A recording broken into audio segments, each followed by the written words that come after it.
Hello YouTube fam, welcome back to my channel. If you're new here, my name's Tina and I make videos on lifestyle, home, and DIY projects every single week. Before jumping into today's video, I just want to wish you guys a happy new year. I know that 2020 has been tough on everyone and this new year is hopefully going to be better. Honestly, the highlight of my year has been working on this YouTube channel and just building up our little community on here. It's been so much fun working on different projects every single week, and it's really allowed me to reconnect with my artistic side and just get really creative. And I know a lot of you guys feel the same way, especially being home all year. It's been so awesome hearing from so many of you guys that you have been inspired to DIY and work on crafts or work on your home, and that just makes my heart so happy. That is honestly the goal of this channel, and I'm just so proud that we have reached 50,000 subscribers on here, which is honestly so crazy. I know that I said that in my previous video, but I really can't believe that we were able to reach that milestone within a year. And I'm just so happy that you guys are here for the journey. And of course, I wanted to celebrate, so make sure that you stay tuned till the end of the video for a giveaway. Alright, so jumping into today's video, I really just wanted to use up some of the items that I've had laying around for a while.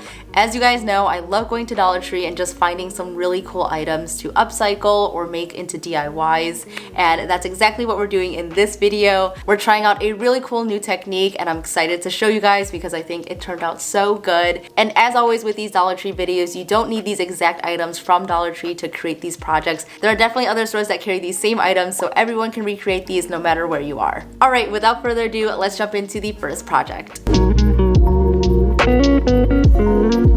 Hello from VoiceOver Tina. For this project, I'm starting with a couple of items from Dollar Tree. They have these wooden dowels and they come in two different sizes, and I have these shorter ones for this project. I'm also using this Willow wreath, which is available year-round at Dollar Tree, and the first thing I'm going to do is actually take one of the branches out of the wreath, and since it's just woven together without any glue or anything tying it together, all you really have to do is to unravel it. So here's my branch, and one thing that I figured out this year is that you can actually change the shape of these by submerging them in warm water. So I'm just letting it sit in the water for about 10 minutes and then I'm going to take it out and it should bend pretty easily. And I'm just bending this into an arch shape, and you can really do anything with this technique for other projects. I've even straightened out the branches and that worked really great as well. So if you're trying out this technique, make sure that you're bending it while it's still wet, and as it dries it will take shape of whatever you've molded it to. So I'm just going to add some tape with a dowel in the middle, and this is really going to help it hold its shape.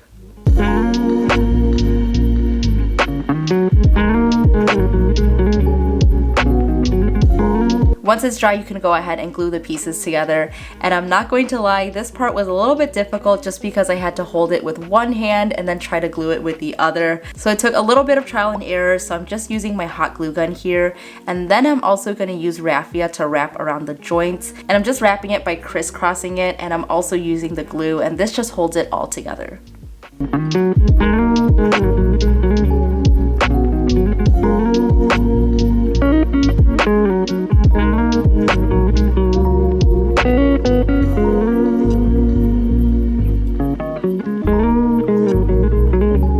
So while that's drying, I'm going to go ahead and create the other pieces of the wall hanging, and I really wanted to try this new technique with polymer clay. So first I'm starting with 3 pieces of colored polymer clay, and as you can see I molded them into a log shape, and I'm just going to cut them into small slices.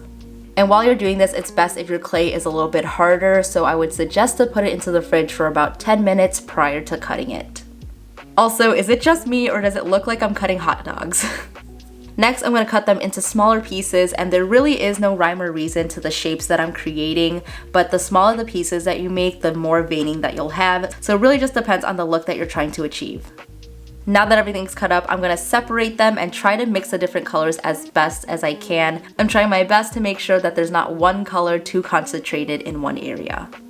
Also, I wanted to mention that you can do this same technique with just one color and it works just as well.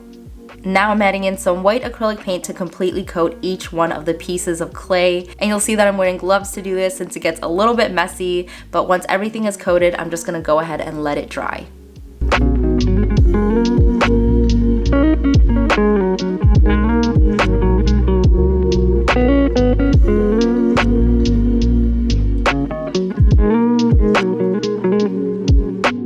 So this next step is optional, but I'm gonna go ahead and add some gold leaf just to add a little bit of sparkle, and then I'm gonna start clumping it all together into a log shape, so you can just use your hands to mold it. You can also add some liquid clay to help it hold together, but I don't have any, so I just skipped that. Then I'm just gonna let it sit in the freezer for about 10 to 15 minutes to harden. After that, you could start cutting it and you'll reveal this beautiful marbling stone pattern, and I think it looks so cool. I absolutely love the pattern that was created, and I'm just gonna go ahead and assemble it all together by placing them next to each other. And after I'm happy with that, I'm just placing some wax paper on top and then roll it with a rolling pin. And you guys, I finally have a rolling pin. I actually saw some people comment that they would miss the Coke can, so maybe it will make an appearance in the future, but I'm using this acrylic rolling pin and I think it's so much better. It just works better and also looks better on camera, and I will have this as well as all the other supplies I'm using for the project linked in the description box. And as you can see, this does a really good job of flattening it and just meshing all the pieces together, and I'm also rolling it in every direction, and this is going to help even out the pattern. I'm also going to burnish the clay by rubbing the rolling pin onto the wax paper, and this really helps smooth it out too. Once everything is nice and flattened, you can go ahead and peel the wax paper off, and voila, here's our beautiful pattern. And what I'm doing next is just placing this piece on top of a rolled out slab, and this is just going to help add some height back to the clay. And I'm just using white clay since I have a lot of it, but you can obviously use a matching color here. And again, I'm just using my rolling pin to help mesh the two pieces together. I will also link a couple of tutorials that I watched to learn this technique, and also the original Pinterest photo that inspired this whole project, so make sure that you check it out below. Okay, so now it's time to cut out our shapes, and I'm just going to use any objects that I have around the house to trace out a circle, and then after that I'm just going to cut it in half to create an arch shape.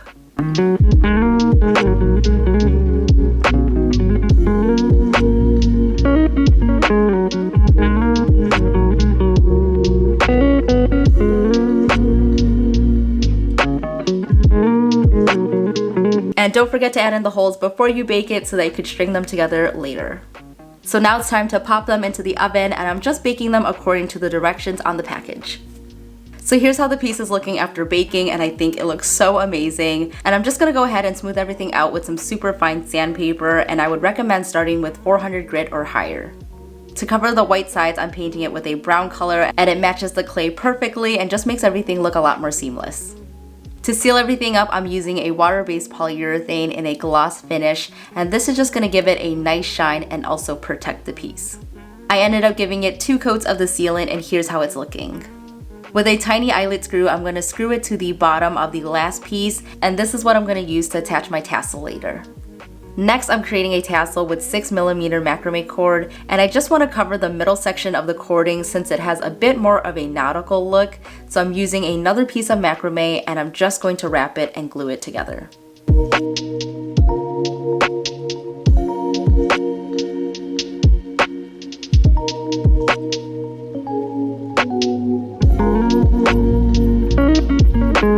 Then I'm taking the 2 ends and I'm gluing them together to create a loop at the top. After that, I'm going to wrap this middle section to cover the glue, and I think it creates a more cohesive look. And all you need to do after that is to unwind the cording and to brush it out to create a tassel.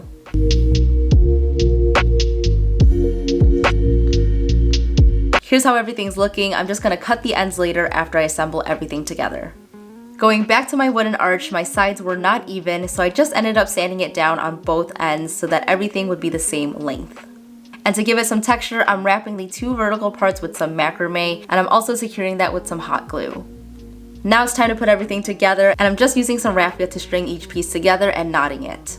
You could also use wire, chain, or anything else that you have to do this, but I'm just using what I already had in my stash.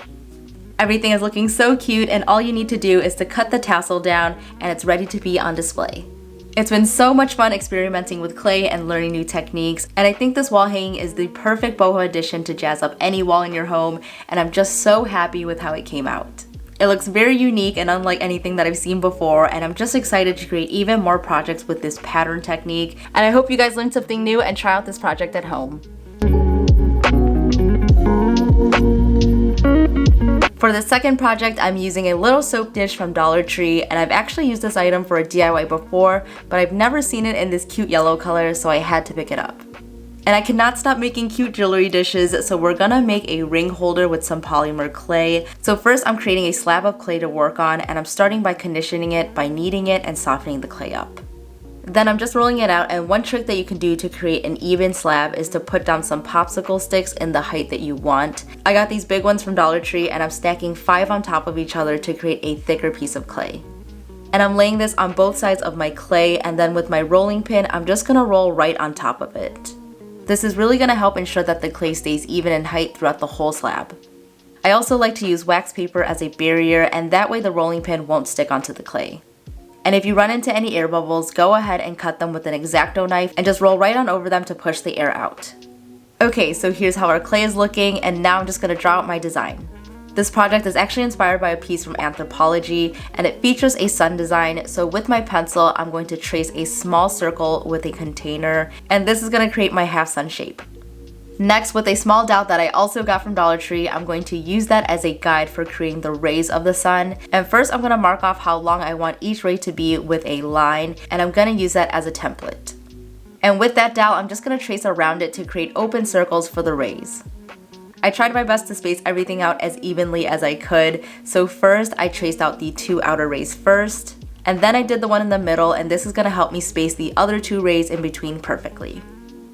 In total, I made 7 rays, and you can also just print out a sun design and trace that onto the clay as a guide, but I found that this method worked out pretty well. After that's all mapped out, I'm going to make the inner lines of the arch, and I just use a smaller circle container to trace that out as well. So I started to cut everything out, but I realized that I should put it into the freezer before I do so. So I put it into the freezer for about 10 minutes, and this is going to help harden the clay and really create clean lines. So as you can see, I'm just using a box cutter to use this, and I'm using the length of the blade to make these cuts. This is just going to help create straighter lines with minimal freehand movements.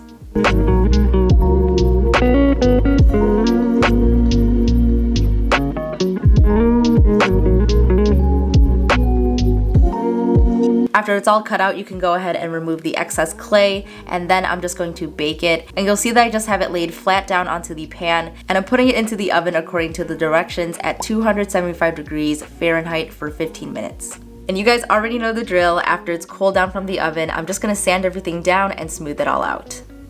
To attach the sun to the dish, I'm using my Bacon Bond by Sculpey, and since we baked the sun previously, it's hardened up and it will stand on its own, so baking it in 2 parts just ensures that nothing will fall while standing vertically. And that's what's so great about polymer clay, you can bake it again and again, so I totally would recommend this Bacon Bond if you're getting into polymer clay and you want to bake your pieces in multiple steps.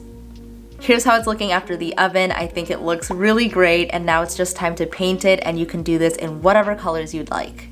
I'm making it pretty close to the original, so I'm painting it in off-white creamy color, and I think this is going to look a lot better than the stark white of the clay.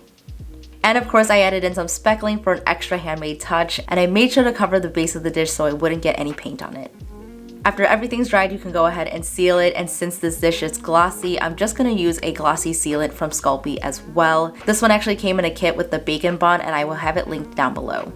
Now you can just let that dry and your dish is ready to go. This little trinket dish came out so cute. I've never seen anything like it before, and I'm so happy I was able to create it with a piece from the dollar store. But of course you can recreate this project by creating your own base with clay as well. It gives off a fun modern boho desert vibe, and I just love how it came out. So those are the projects for today's video. Let me know in the comments down below which one was your favorite. I'm having a hard time choosing from the two because I love them both so much. I will say though that the stone texture was just so much fun to recreate, and I actually had a little bit of a hard time figuring it out at first because I didn't wait for that paint to dry, so that is very crucial. So if you're retrying that project, make sure that you're being a little bit more patient and wait for that paint to dry, otherwise it just smears everywhere. Now moving on to the giveaway portion of this video. As a thank you for 50,000 subscribers, I wanted to gift one lucky winner a gift card, and you can choose between Target or Urban Outfitters. And this is open internationally, so if you live outside of the US, you could still enter and we'll figure out another prize for a $100 gift card. To enter the giveaway, make sure that you're subscribed to this channel and also give this video a big thumbs up. And the last thing that you need to do is to comment down below what you would like to see more on this channel. I really would love to hear your suggestions, so if it's DIYs that you want to see, or thrift flips, or more IKEA flips, or if you would like to see more home content, I would love to hear your ideas down below. Whew. Okay.